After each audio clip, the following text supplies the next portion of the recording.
Drama serial जैसे आपकी मर्ज़ी। टीज़र अच्छा लगे ड्रामा हब को सब्सक्राइब करें नई वीडियो पाने के लिए। अब सभी लोग जाते हैं उनके घर शहरी के, ठीक है, अलीज़े, रमशा और उनके वालिदैन जाते हैं ताकि शहरी को मनाया जाए, लेकिन शहरी जो होता है वो किसी बात पर नहीं आ रहा होता।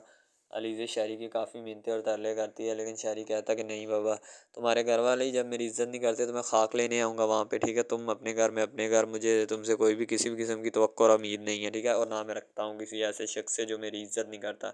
तो अलीज़ा जो होती है अपनी अम्मी के घर बैठी होती है और वो सुकून से लेटी होती है, ठीक है। उसकी बहन जो होती है वो उसके साथ होती है, उसे कोई भी यानी कि परवाह नहीं होती, ठीक है। वो रमशा पहले दिन से उसको कह रही थी कि अपना भाई के साथ जो है ना, यानी कि शरी भाई के साथ तुम ठीक तो हो, लेकिन वो उस वक्त बताती नहीं थी। अब जब उसका मामला ख़राब हुआ है, ठीक है, अब फिर अपने घर आई है, तो क्योंकि शहरी ने उसे भेज दिया होता है, शहरी कहता है कि मैं नहीं जाऊँगा वहाँ पे, वो लोग इस लायक हैं ही नहीं है कि उनके साथ मिला जाए।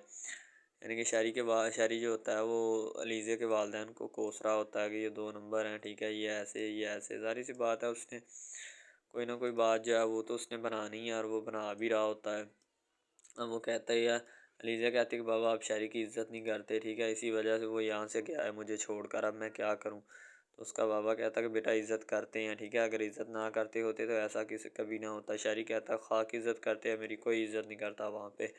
शहरी हमेशा जो है ना अलीज़े को नीचे दिखाने की ही उसने कोशिश की और वो दिखा भी रहा होता है। शायद इस अलीज़े को इस बात की समझ नहीं आ रही होती, ठीक है।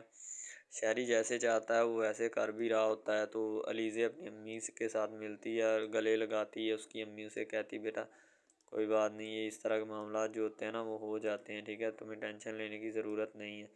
कहती है अम्मी मैं तो टेंशन नहीं ले रही, लेकिन मुझे पता है कि कौन कौन जो है वो टेंशन ले रहा है, ठीक है। कहती बेटा बताओ कौन टेंशन ले रहा है। बेचारी अलीज़ा चुप करके बैठ जाती है क्योंकि उसे पता होता है अब क्या। अलीज़ा काफ़ी रो रही होती है तो उसकी अम्मी जो होती है ना अलीज़ा को तसल्ली देती है, कहती कोई बात नहीं बेटा, इस तरह के मामला जो होते हैं ना वो होते रहते हैं ज़िंदगी में, ऐसा तुमने कोई कभी नहीं सोचना और ना घबराने की कोशिश करनी है, ठीक है। इंशाल्लाह जो भी बात है जल्द से जल्द हल हो जाएगा। अलीज़ा जब वहाँ से वापस आती है आकर बेचारी बड़ी परेशान होती है क्योंकि उसे पता होता है कि अब शहरी जो है ना किसी भी सूरत नहीं मानेगा। उसको मनाने का मुझे कोई ना कोई सॉल्यूशन निकालना पड़ेगा, वरना अगर मैं ऐसे ही इधर बैठी रही तो माँ बाप ने तो मुझे भी बोलना स्टार्ट कर देना कि तुम क्या इधर बैठी हो, जाओ।